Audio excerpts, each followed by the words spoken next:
Hey guys, I'm TJ Ware with Paradise Claims. I'm a public insurance adjuster and I work with contractors and property owners to restore their homes after a natural disaster. There's been a lot of tornadic activity in North Texas and all across the southeastern United States. I want to give you guys some tips of things to look out for when you get called by a customer whose home has been affected by a tornado. One of the first things you want to pay attention to is potential racking of the structure. That's when the structure goes from being square or rectangular to being a parallelogram. The corners are no longer perfectly 90 degrees. This is a structural issue that has to be addressed before any cosmetic repairs are done on the home. Some things to look for when you're concerned with racking is the drywall on the ceilings and the corners of the rooms. If there's any tearing or shearing or displacement, cracks that were there that weren't there before the storm, it's very important that your customer hire a structural engineer to thoroughly inspect their home before you commence with the rebuild. Another thing to look for after a tornado is places where the roof decking may have pulled away from the roofing rafters.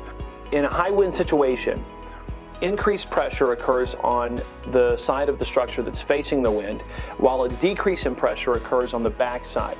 So if you have 140 mile an hour wind hitting the slope of a home, the front slope could have broken rafters or displaced rafters, while the back slope may experience a negative air pressure event that pulls the decking away from those rafters or could pull off the decking and the roofing altogether. Another thing that you have to be cognizant of is that when the building envelope is penetrated by high wind, usually you'll see part of the building that's facing the wind that fails and allows that positive pressure in. But remember, the back of the structure has that negative pressure zone. So oftentimes you will see the back of the structure blown out at some place, and you need to make sure that you understand the extent of damage on both sides of the structure and any other potential issues throughout the structure. As a contractor, you never want to make cosmetic repairs over structural damage that hasn't been fixed.